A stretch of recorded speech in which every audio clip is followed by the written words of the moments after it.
اللہ رب العالمین نے ارشاد فرمایا وَلَا تَتَّبِعُوا خُطُوَاتِ الشَّيْطَانِ إِنَّهُ لَكُمْ عَدُوٌّ مُّبِینٌ۔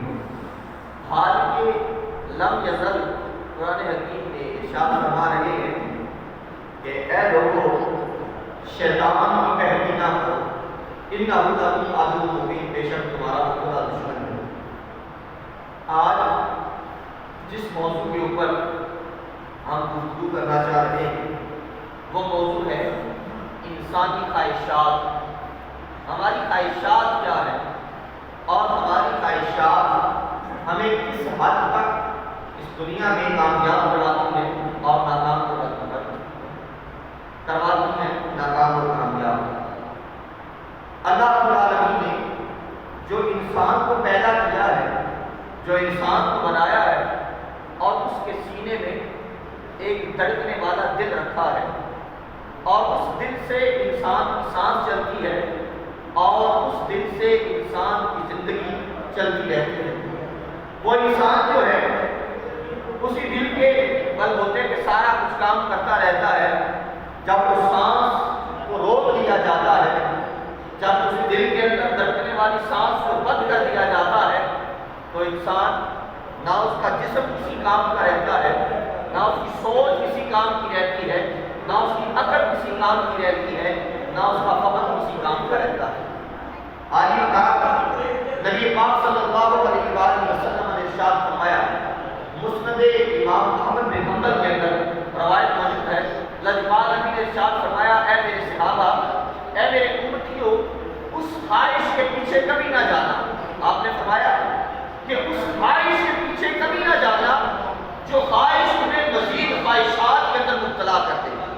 کہ انسان خواہش یہ کرتا ہے کہ مجھے اچھا مکان مل جائے، مجھے اچھا مکان مل جائے، تو اب اس کی خواہش یہ ہے کہ مجھے اچھا مکان مل جائے، تو جب اسے مکان مل جاتا ہے تو اس کے دل کے اندر ایک اور خواہش پیدا ہوتی ہے کہ مجھے جو مکان ہے وہ 10 مرلے کا ملنا چاہیے۔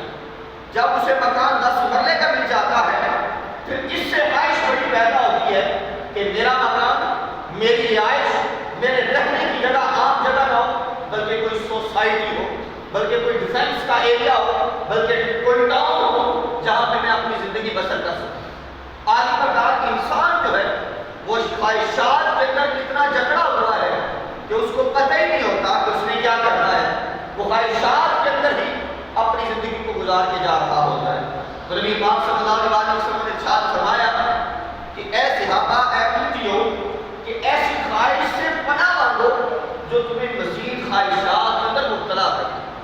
بات اتنی اہم ہے کہ انسان کے اندر ایک خواہش پیدا ہوئی۔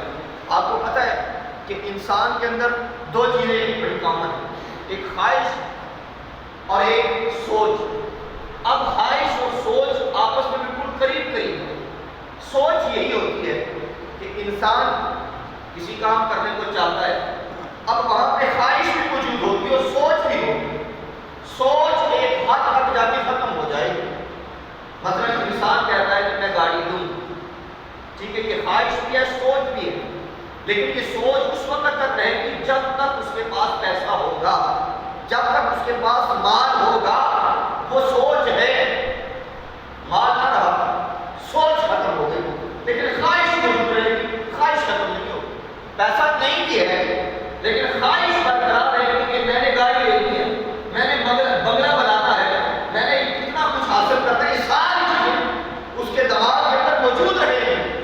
آدھی بات انسان اس طرح سوچتا ہے کیونکہ انسان کے اندر، انسان کے جسم کے اندر ایک دھڑکنے والا دل موجود ہے، اور انسان جب اس دل کے ساتھ اپنی زندگی کو گزارتا ہے اور اس کے اندر بے شمار خواہشات بھی آتی ہیں اور جن خواہشات کے اوپر چل کے وہ اپنی زندگی بسر کر رہا ہوتا ہے۔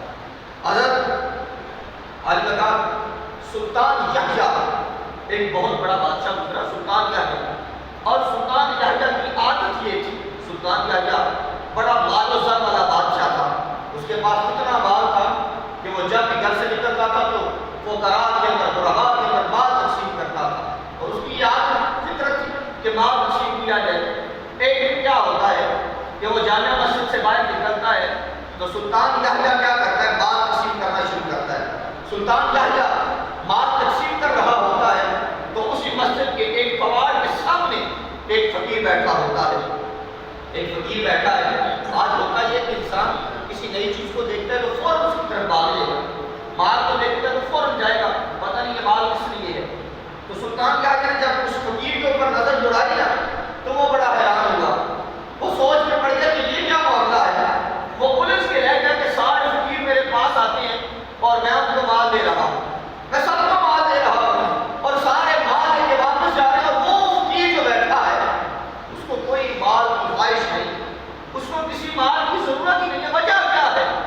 اب کوئی تو خواہش اس کی ہوگی جس کے لیے وہ کوئی تردد کرے, جس کے لیے وہ کوئی خواہش کرے. غالب شیخ سعدی رحمۃ اللہ علیہ فرماتے ہیں کہ انسان خواہشات کا جب پتلا بن جاتا ہے تو پھر اسے نہیں سمجھ آتی کہ اس کی زندگی کا مقصد کیا ہے. پھر وہ خواہشات کے اندر گرا رہتا ہے اور اپنی زندگی کسی مدار کے اندر گزار دیتا ہے. اس کو نہیں سمجھ آتی کہ اس کے لیے کون سی چیز فائدہ مند ہے اور کون سی چیز نقصان دہ ہے. سلطان یحییٰ اس فقیر کے پاس گیا. اس فقیر سے کہا کہ میں مال دے رہا ہوں, لوگ میرے پاس آ رہے ہیں, میں سب کو مال دے رہا ہوں, تو تجھے بھی مال دینا چاہتا ہوں. تو اس فقیر نے کہا بادشاہ سلامت, یہ مال مجھے نہیں چاہیے, آپ فقیروں کو دو رہا کو دیں, ان کی ضرورت ہے, میری تو ضرورت ہے ہی نہیں, ان کے اندر تقسیم کر دیں. آج بتا تو جب بادشاہ کا اصرار بڑا کہ نہیں میں تو ہر کسی کو دے رہا ہوں, میں تجھے بھی مال دوں گا. اب کیا کیا, اس فقیر نے ساتھ والے فقیر سے ایک پیالہ پکڑا اور بادشاہ کو کہا دو اس پیالے کے اندر مال ڈال. اب بادشاہ بڑے خوشی خوشی کے ساتھ کہ میں آپ اس فقیر کو بھی دینے لگا ہوں مال. بادشاہ نے کیا کیا, ایک ہتھیلی کے اندر اشرفیاں پکڑی, اس کے اندر ڈال دی, اٹھائی ڈال دی, 3-4 دفعہ جب اس طرح کیا نا تو پیالہ خالی رہا. بادشاہ بڑا متشکک ہوا, بڑا حیران ہوا کہ بات کیا ہے کہ میں اشرفیاں ڈال رہا ہوں, میں چاندی ڈال رہا ہوں, میں ہیرے ڈال رہا ہوں. اس نے اپنے وزیر کو حکم کیا جاؤ مال لے کے آؤ, خزانے سے مال لایا جاتا ہے, اس کے اندر پیالے کے اندر مال ڈالا جاتا ہے, لیکن پیالہ بڑھتا نہیں ہے, پیالہ حالی کا حالی ہے. بادشاہ متشکک ہے, بادشاہ حیران ہے.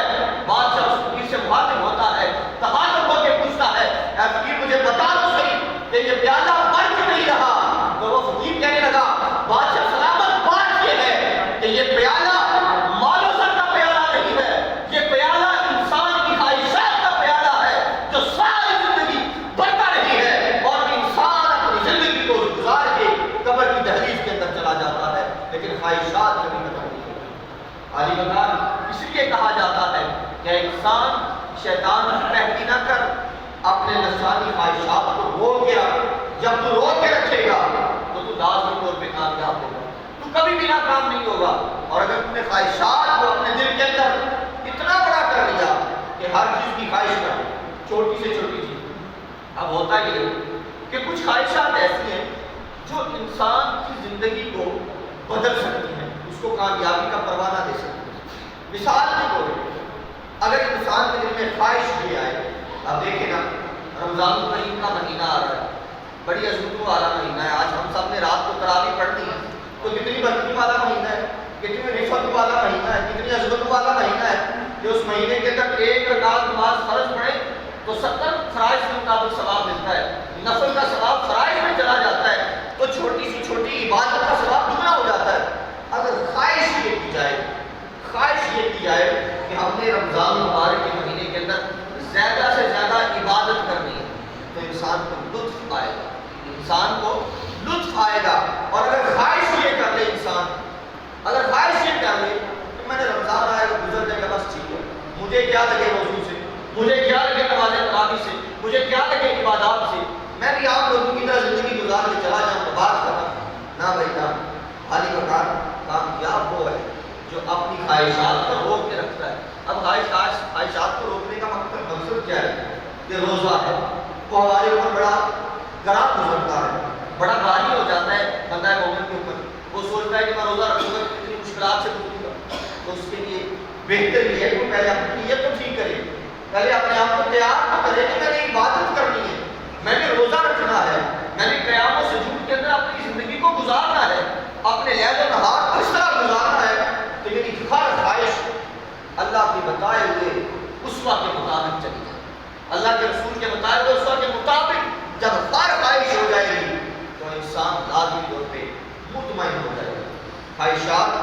انسان کے پاس ہے، انسان کے اختیارات میں۔ اب دیکھیں نا، اللہ رب العالمین مجھے اور آپ کو تخلیق کر کے بے شمار چیزیں ہمارے ہاتھ میں دی۔ ہاتھ سے مراد یہ ہے کہ ہمارے اختیار میں دی۔ اب آنکھیں ہمارے پاس ہیں، ہمارے اختیار میں، ہم آنکھوں سے جو مرضی کریں، کوئی آج ہمیں پکڑ نہیں سکتا، کوئی بھی ہمیں پکڑ نہیں سکتا۔ ہاتھوں سے جو مرضی کرے کوئی بھی نہیں پکڑ سکتا، دماغ سے جو مرضی سوچے کوئی نہیں پکڑ سکتا، پاؤں سے جو مرضی کرتے رہے کوئی نہیں پکڑ سکتا۔ لیکن آج ایک وقت آئے گا، ایک وقت آئے گا، وہاں پہ جب عدالت لگ جائے گی تو انسان کی مرضی کے مطابق اسے سوال نہیں کیا جائے گا، انسان کی مرضی کے مطابق اسے پوچھا نہیں جائے گا، بلکہ اس کے برخلاف بات کی جائے گی۔ اور جب وہ اس نے غلط کام کیے ہوں گے تو وہاں پہ پکڑ لیا جائے گا اور اسے کہا جائے گا ہاں بھائی آپ بتا کہ تو ساری زندگی اپنی خواہشات کے مطابق گزار کے آیا ہے۔ اگر تم نے اپنی زندگی کو اللہ کی خواہشات کے مطابق گزارا ہوتا، اگر اللہ کے نام پہ قربان کیا ہوتا تو آج تو اللہ کی بارگاہ میں کامیاب ہوگا۔ محدث ابن جوزی رحمۃ اللہ علیہ آپ فرماتے ہیں کہ ایک شخص تھا، محدث ابن جوزی آپ بہت بڑے محقق بھی ہیں اور تاریخ دان بھی ہیں۔ محدث ابن جوزی رحمۃ اللہ علیہ فرماتے ہیں کہ ایک شخص تھا، اسے راستے سے ایک ناگر ملی اور وہ ناگر کیا تھی کہ ہر روز ایک سونے کا انڈا دیا کرتی۔ یہ بات ہے انسانی خواہش ہے کہ انسان کہاں کا خواہش کرتا ہے۔ انسان ان الانسان کان خلوقا، اللہ فرماتا ہے بے شک انسان کو لالچی پیدا کیا ہے۔ جہاں پہ یہ بھی فرمایا جا رہا ہے اور وہاں پہ یہ بھی فرمایا جا رہا ہے لقد خلقنا الانسان فی احسن تقویم، کہ انسان کو سب سے بہترین مخلوق بنا کے پیدا کیا گیا ہے۔ اب وہ شخص کیا کرتا ہے، اس کے پاس طاقت تھی جو ہر روز ایک سونے کا انڈا دیتی تھی، اور سانپ کا کام کیا ہوتا ہے، ڈسنا۔ وہ ڈسے بغیر نہیں رہ سکتا، اس کی فطرت میں ہے، nature can not be change, کہ فطرت چینج نہیں ہوتی۔ اس کی فطرت یہ تھی کہ وہ ڈستا تھا، لیکن وہ جو انسان تھا وہ بڑا مطمئن تھا مجھے تو سونے کا انڈا مل جائے۔ ایک دن گزرا، اس سانپ نے اس کی بکری کو ڈس لیا۔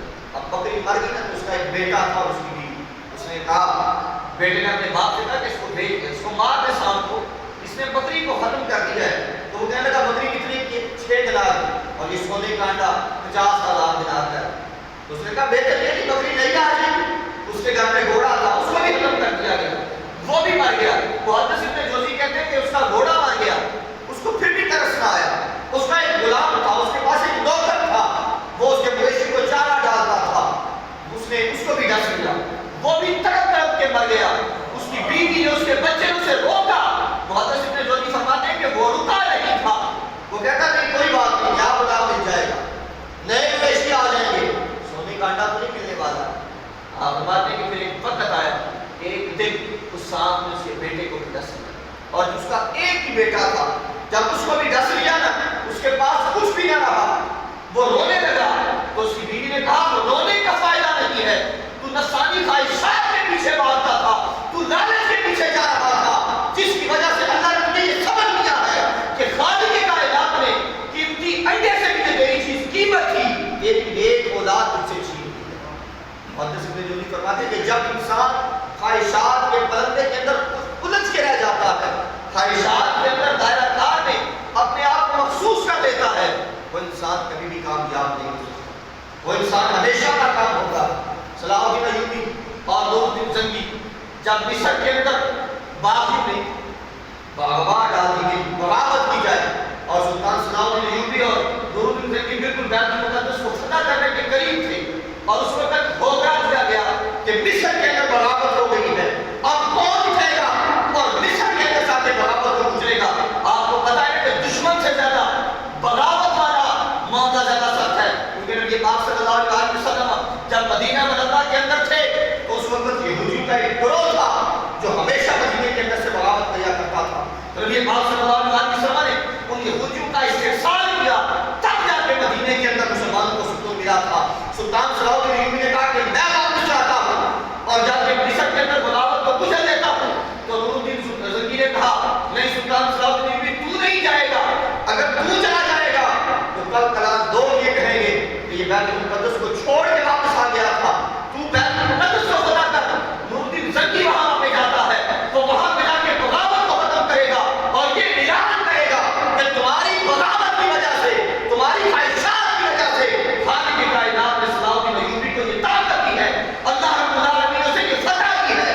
بیت المقدس کو فتح کرتا. یہ ساری چیزیں کہاں سے آتی ہیں؟ انسان کی خواہشات. ہم نے ان کو کنٹرول کرنا ہے. جب خواہشات ہمارے حق میں رہتی ہیں، ہمارے پاس رہتی ہیں، تو ہم ہمیشہ کامیاب رہتے ہیں. خالق کائنات ہمیں اپنی زندگی کے اندر اسلام کو صحیح معنوں میں لانے کی توفیق عطا فرمائے. حضرات محترم، آج کل آپ کو پتہ ہے کہ گندم کی پٹائی چل رہی ہے، اور گندم کی پٹائی عشر دیا جاتا ہے، اور عشر جو ہے وہ زمین کا 10واں حصہ دیا جاتا ہے اللہ کی بارگاہ میں. اور وہ زمین جو بارش سے سیراب ہوتی ہے اس میں سے 10واں حصہ دیا جاتا ہے، اور وہ زمین جو سیراب ہوتی ہے بارہ کنویں سے یا پانی کے ساتھ نہری نظام سے، وہاں سے 20واں حصہ دیا جاتا ہے. تو آپ اگر گندم کی کٹائی کر رہے ہیں، بہتر تو یہ ہے کہ نبی پاک صلی اللہ علیہ وسلم نے فرمایا کہ آپ کے اوپر عشر لازم ہے، اور عشر وہاں سے دو، وہاں پہ ہی دے دو جہاں پہ تم اپنی گندم کا کام کر رہے ہو. اس زمین، اس فیلڈ، اس کھیت سے ہی دے دیا کرو، کیونکہ پتہ چلے کہ تم اس مال کو اللہ کے راستے میں وہاں پہ خرچ کر رہے ہو. تو اس کام کو ضرور کریں. یہ نہیں ہے کہ ہم نے سارا مال اپنے پاس رکھ لیا اور عشر اللہ کی بارگاہ میں نہ دیا. یہ اللہ رب العالمین ہمارے یہاں کے لیے بڑا رواج ہے، ہمیں پتہ ہی ہوتا. زکوٰۃ کے وسارت میں سے بڑا اہم مسئلہ یہ ہے کہ جس کے پاس 20 بھیڑیں ہیں نا، 20 بکری ہیں، اس کے پاس اگر سال 20 بھیڑیں رہی ہیں، ایک سال بعد ان میں سے ایک بھیڑ جو ہے وہ اللہ کی بارگاہ میں صدقہ دینا لازم ہے. زکوٰۃ یہ لازم ہے، فرض ہے. ہم دیتے ہیں جس کے پاس 5 گائیں ہیں یا 5 بھینسیں ہیں، ایک سال ان سے وہ پروفٹ کماتا رہا ہے، تو ان 5 میں سے ایک اللہ کی بارگاہ میں دینا لازم ہے. سمجھ آتی؟ تو ان چیزوں کو بھی غور کرنے کی ضرورت ہے، سمجھنے کی ضرورت ہے کہ اس طرف لازم ہے.